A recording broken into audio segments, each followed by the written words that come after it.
can see you over there. Asch once did an experiment on conformity. He was a psychologist, you see.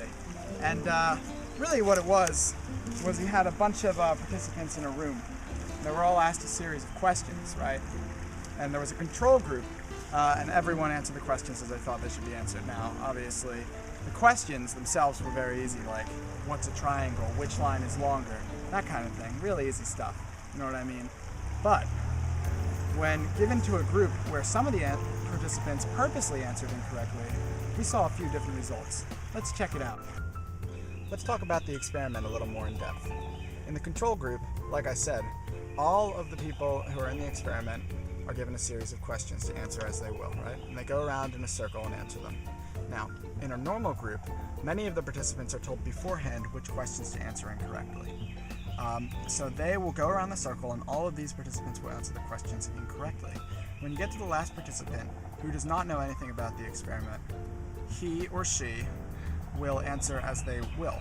Now, what we're trying to test here is whether they will conform to the rest of the group as they did in Asch's experiment, or if they will answer with their own opinion.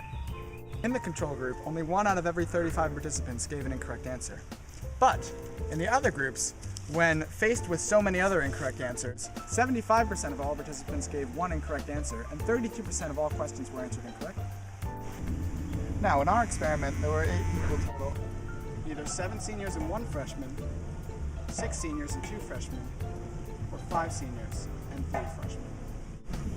Now, we always told the seniors what answer to give to certain questions, and then we would go around the room having the seniors answer first, and finally have the freshmen answer. And we had some pretty interesting results. Here are some of the hard-hitting questions we asked them. Which is a triangle? A toughie, but we thought they could handle it. Next came, which block is bigger? I myself had a couple difficulties with this question, but got it in the end. Question 3, which line is longer? Clearly line 1.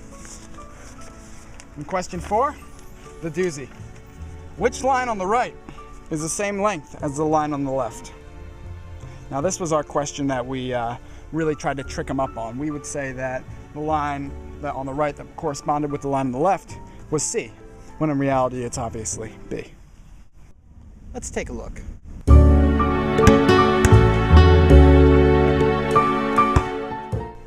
Hey, how'd you like that first experiment? Pretty funny, right? It's cool because in every experiment like that, the freshman was always duped by the senior's superior logic. Let's take a look at the second one. In that second experiment, the second freshman always led the first one on to the right answer. Let's take a look at the 3 freshmen and see how that differs.